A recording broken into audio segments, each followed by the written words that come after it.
Well, hello friends, Mark Holmes here, and as always, I want to thank you guys for watching, commenting, subscribing, and being part of the Joe Boo Sports Report. Without you guys, this literally, and I mean literally, does not work.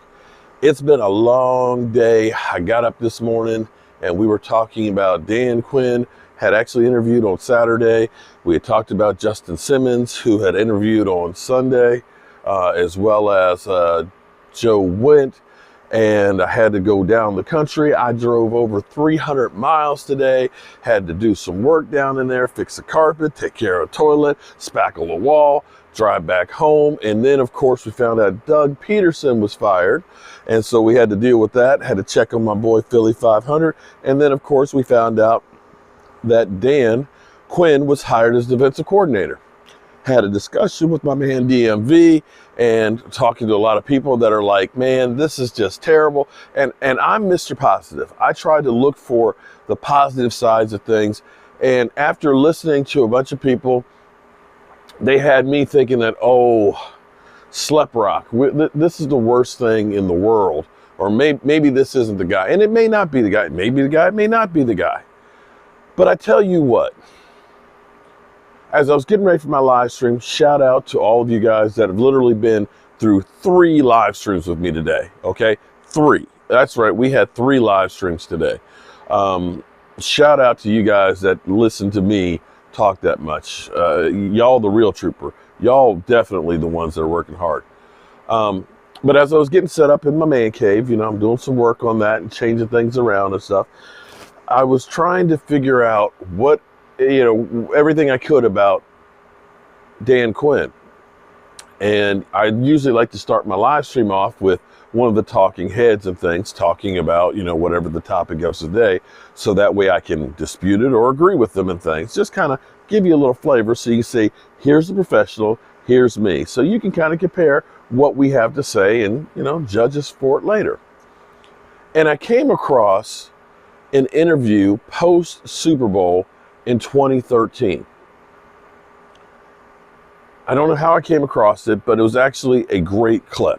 And I want you to watch it because I felt like the things that he was praising the Seattle Seahawks for are things that the Dallas Cowboys need help on. Watch it.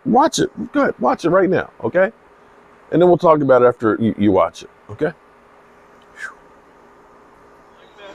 Yeah, we knew whatever conditions were going to come up tonight, we really, one of the main things we want to do was play at our style. And we did that tonight. That was one of the things going in all year long. We're fast, we're physical, and we have a real style about how we play. I thought that came out tonight. Could a game like this make defense cool again? I certainly hope so. Couldn't be more proud to be part of that unit that plays, with an aggressive style. We talked about out-hitting people in terms of how we want to affect the quarterback and even checking the ball down the way we want to tackle. We wanted to win it with fundamentals, and our guys work really hard in that fashion. It's something that our coaching staff and the players, we talk tackling, we talk turnovers really every day that we practice, and that's what came to tonight. What do you get, Jojo?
Whew.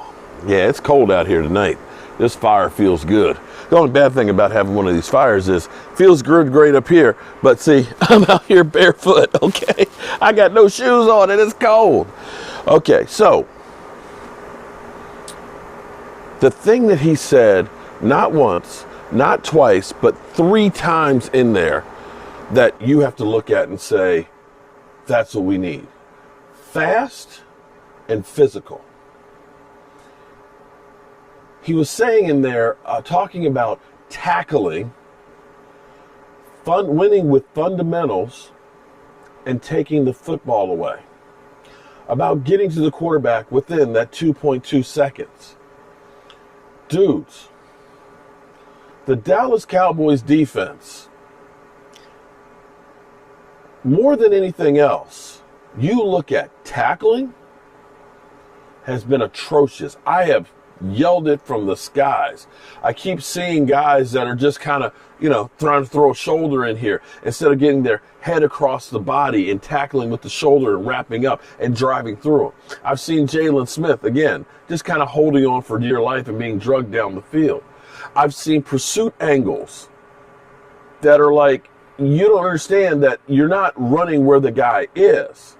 It's like, if you ever go skeet shooting, you don't aim for where the clay pigeon is. You aim for where it's going to be because it takes time to get there.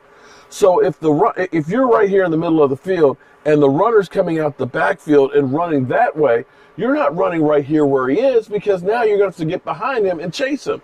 You go to the cutoff point. This is where you use math. The shortest distance between 2 points is a straight line. And he's kind of looping out here. So I'm aiming for that point to cut him off. I see too many times where one guy is kind of tackling and everybody else is standing around. That's when guys need to keep on going. And when I hear somebody saying, we don't give 100%, well, guess what? As I showed this clip of highlights of the Seattle Seahawks, 2013, every one of the takeaways, the 39 takeaways that they had in 2013. You're seeing where somebody tipped up the ball and everybody is still flying around and catching the football because everybody is giving 100% on every play. When you're going over there being physical with guys turn around and say, man, I don't want to get punched in the mouth anymore. You take away the will of people. And if nothing else, scheme's a scheme. And the end of the day is, can I beat the guy in front of me? When it comes to the fourth quarter, do I want to play another quarter? Or does that other guy want to play another quarter? Because if I'm kicking his ass, he don't want to play another quarter. And that, my friends, I ain't seen that much in our team. If he can alone get some desire on this field and get these guys playing fast and physical, that's an improvement. Now, I get you. A lot of people are like, well, look at the Atlanta Falcons. They went to the Super Bowl and they choked. Their defense was terrible. They gave up all these points.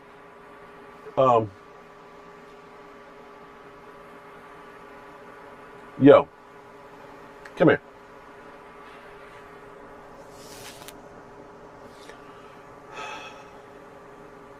Teams do get old. Coaches do get stale.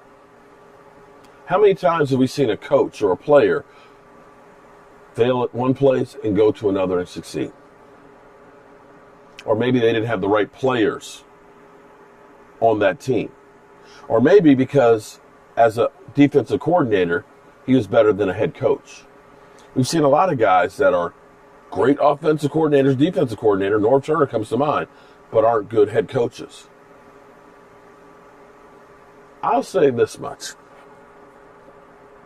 2013, they were Super Bowl champs. He was defensive coordinator. 2014, they were a bonehead call on offense away from having a back-to-back Super Bowl win. He's defensive coordinator. He goes to an Atlanta Falcons team that was good, but never good enough to get past the first round. He takes that team to a Super Bowl. They fail. I get you. They failed. They choked. But that's 3 Super Bowls. 3 Super Bowls, I want to say within 5 years. I want to say 3 Super Bowls within the last 7 years. I can't say that we got any of that anywhere close with the Dallas Cowboys. Now, I get it. Maybe you think that there's somebody else that's better, and there probably is. But can we at least give the man a chance? Can we at least see what the plan is? Because I'm happy at least that they got this done now. There's no time to wait. The clock is already ticking for next year. You need to start evaluating each guy that's on that defense and figure out which ones of these guys will work in your system. And if they don't fit it, get rid of them. I don't care what it costs. Get rid of them. You need a new attitude from day one. You need to let these players know we're not here for any bullshit. We're here to play football. And then you get Dak's deal done. So you got some money to spend in free agency, and you identify guys that will help you. Not these bullshit ass over the hill people. Real free agents that make you instantly better, and then you develop a plan for the draft. If you do that, I guarantee you, we won't give up 473 points next year. I'm going to be an optimist. I'm going to hope for the best. I'm going to try and look for the good side. Negative Nellies, go right ahead. You know, if you want to be mad the next 9 months going into the season, by all means. But you know what? Life is too short for me to sit here and worry about something that I can't do anything about. I'm going to hope for the best, expect the worst, and I'll never be disappointed. And that's all I got to say about that. I appreciate you guys listening. Feel free to give me your comments. You think this is a good hire, bad hire, whatever. I'd like to hear what you think. And maybe you guys will convince me that I'm wrong, that it's a terrible thing. Or maybe you guys will reinforce that I say it's not the worst thing in the world. Have a great night, and I'll see you first thing in the morning. Damn, my feet are cold. Woo, shit.